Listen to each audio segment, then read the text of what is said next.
Yo, this is the dealer himself, I-20, chilling with my homeboy Mikey T, the movie star. You are now live on Report Card Radio. Censorship became a thing, I think, in your career because I'm listening to Move. I'm listening to Move, and you get pretty violent on that track as well.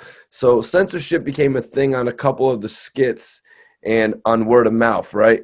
A Yeah, couple of the skits actually got removed from the, you know what I mean, from the edited version. yeah. All the skits on all of Luda albums are written by me and him.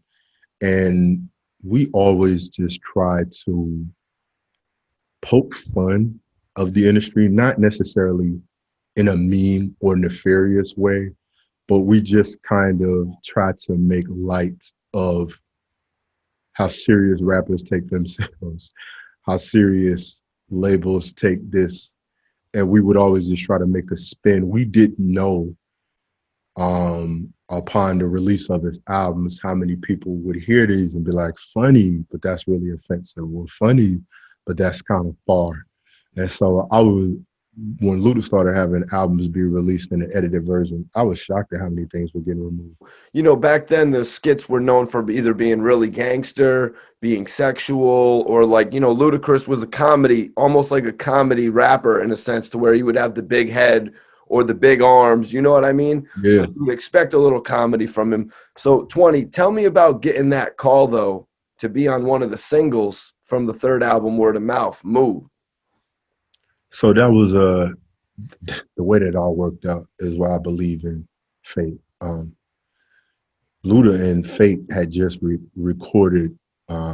She said she never done it, and they went to the dungeon. And we're all from Atlanta, and so to go to the dungeon where Outkast records is like the holy grail. You know what I mean?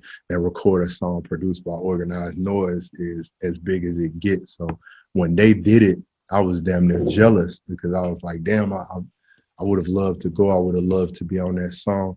But Shaka kept saying, I got another record in mind for you. He just kept saying that. And he was like, it's produced by KLC. KLC is a producer who did almost everything for No Limit when Master P was getting big. And they let me hear the record beforehand. And I was afraid to get on it initially because Luda and Mystikal are both so animated and they're both so, demonstrative in what it is they do. And that's not really what I do. So when I first heard the record and heard how energetic they were and, animated they were, I was kind of like, I'm not going to fit on this. This isn't what I do. But to Shaka's credit, he was like, don't do what they do what you do, and it'll come together. And so I wrote my verse real quick, laid it.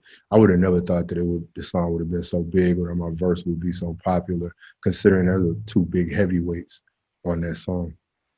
Yeah, facts, man. You know, people let that record play the whole way through. Yeah, definitely. So that was a blessing. So in 2004, you dropped your solo album. Yeah. Self-explanatory. Let's talk about, what do you most remember from your solo debut album, man?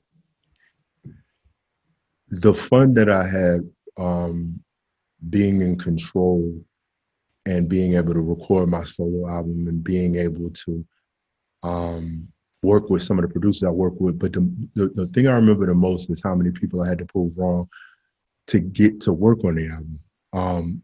I was told by my A&R that Salam Remy, who is pretty much the executive producer for Lauryn Hill and Nas, who doesn't really work with anybody, was not going to work with me. And he did like 4 songs on the album. And then I was told that the Heatmakers, Arsonists, and the Heatmakers only did beats for Dipset, and he did 2 on my album. So I had to just keep proving to people that I was the type of artist that you should want to work with. And I just had a lot of fun recording that album and getting a lot of people who people said wouldn't want to work with me or wouldn't want to be on the album to collectively get together and create it. So what would you say was it that led to the album's release? Was it the mega success of Move Bitch? Was it that what started to get your voice out there a lot more? Definitely. Move Bitch being as big as it was, and then not just as big as it was, it lasted. You know, a lot of people have hit records and they're a hit record for a month, or it's a hit record for 2 months, and then it's gone. But Move, I mean, you could still put that record on today. and it's going to get a lot of people, you know, jumping up and dancing and so forth. And so the longevity of the record, pardon me, and the impact of the record, but not just that, people who were involved with our label knew how much I was doing behind the scenes with Luda and how much music we were doing collectively as Disturbing the Peace, the conglomerate, and how involved I was in that. No, 20. I was going to say earlier in the conversation when you were speaking on, you know, like somebody blowing up overnight nowadays, like how it is in the record business now, how easy it is. Putting a record out like Move Bitch, this day and age, it would go. You know what I mean? It'd sell a million copies. It'd create a 1,000 different viral moments. You know what I'm saying? Agreed, completely. So you were touching on it, man. In 2004, you actually had some of the dopest producers on your album. You had the Heatmakers, Arsonists starting it off. You had Little John on your album. You actually had 3 6 Mafia. You had the G Unit. You had the G Unit producing partner Red Spider. Yeah. How did you arrange so much dope production on the album? Man, I told that my A&R was Rich Knight. Shout out to him. I had already had a vision of what I wanted the album to sound like. But like I told you, Rich just wasn't sure that those artists would want to work with me because at this point, they only knew me from Move. But I always felt like if I could just talk to them, I know how to sell myself. So like, for instance, with the Heatmakers, I came out to New York and I just asked Rich to just set up a studio session with the Heatmakers, and Arsonist came in. He played a couple of beats and the beats were cool. But once I got to talk to him and we just sat down and we talked and we vibed and we spoke and we didn't play beats, we just kind of spoke and conversed.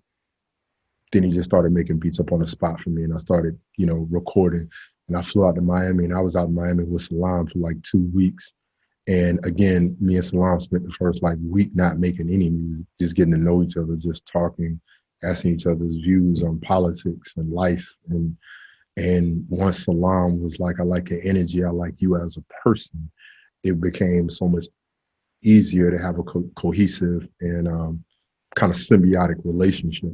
So with almost all of those people, I was able to earn their respect through conversation, whether we got on the phone, I had to spit a verse for them, or whether I went and met up with them, we sat down and we talked. I was able to really lay the groundwork for a good friendship. And then that made them want to work with me creatively.